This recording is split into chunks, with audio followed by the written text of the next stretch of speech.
Salut à tous! Aujourd'hui on se retrouve pour une nouvelle vidéo et d'abord je tenais à m'excuser, je suis désolée, j'ai pas posté pendant tout le mois de mars. J'ai eu pas mal de choses qui se sont passées, enfin j'ai préparé des concours donc j'ai pas eu le temps de filmer tout simplement. Et puis j'ai pas eu le temps d'aller au cinéma, j'ai pas beaucoup lu, tout ça, donc du coup j'avais pas grand chose à vous dire en fait. Et bah voilà, du coup je suis désolée. Et pour me rattraper aujourd'hui, je vais vous parler d'une série qui pourrait potentiellement être un substitut de Game of Thrones. Ta ta ta ta. Je sais pas si c'est le cas pour vous, mais moi je suis absolument fan de Game of Thrones. Je crois que c'est ma série préférée de tous les temps. Et malheureusement, la saison 8 sera la dernière. C'est parti mon kiki.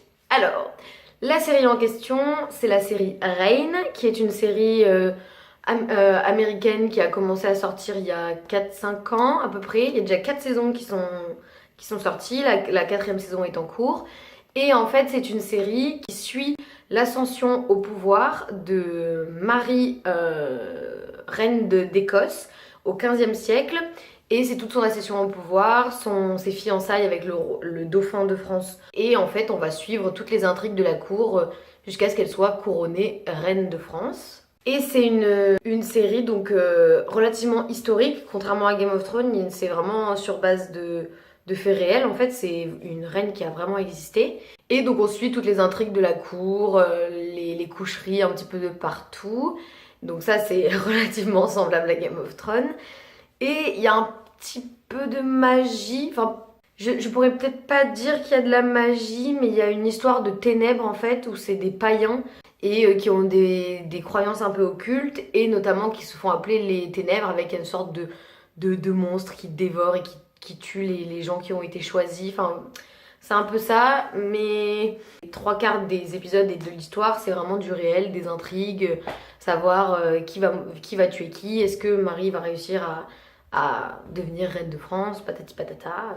Alors, les pour de la série, les pour, c'est vraiment que l'histoire est sympa. Voilà, surtout si vous aimez les séries un petit peu historiques à la Viking, tout ça, je pense que c'est une série qui pourrait vous plaire. Ça ressemble quand même beaucoup à la série des Tudors, je sais pas si vous l'avez vu, qui est sur Henri VIII, le barbe bleue de l'histoire. Et troisième point positif, il y a beaucoup de complots en fait. Il y a des rebondissements tout le temps. Du coup, on s'ennuie pas, on reste un petit peu en haleine, on attend de savoir comment ça va se passer.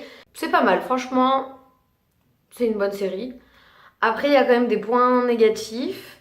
Alors, le point négatif, moi j'ai trouvé, c'est l'histoire des ténèbres.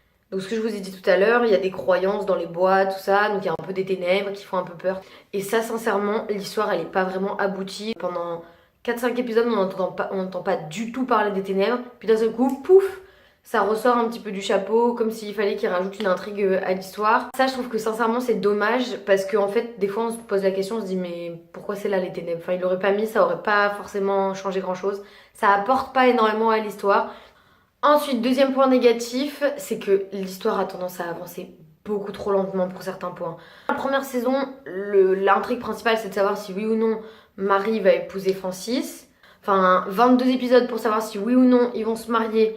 C'est trop long. Franchement, à la fin, on est là en disant, mais c'est bon quoi. Mariez-vous ou vous mariez pas, mais choisissez. Et du coup, ça m'amène au point, l'histoire a tendance à avancer et à reculer. Genre, elle avance de 3 épisodes et on revient en arrière de 3 épisodes, parce que ce qui a avancé pendant les 3 épisodes, et ben au final, il y a quelque chose qui fait qu'au final, ça peut pas se passer. Du coup, hop, on rembobine et on revient à la situation du début. C'est un petit peu trop long, donc c'est le point négatif de cette série. Donc en résumé, ça reste une bonne série avec des intrigues qui sont relativement sympas, vous passez un bon moment, c'est agréable. En attendant les prochaines saisons de Game of Thrones, c'est une série qui peut totalement passer. Après, malheureusement, ce sera jamais au niveau de Game of Thrones, parce que Game of Thrones, c'est trop là-haut.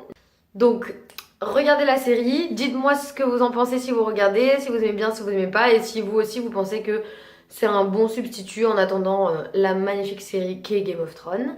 Et moi, en attendant, je vous dis à la prochaine. Bye!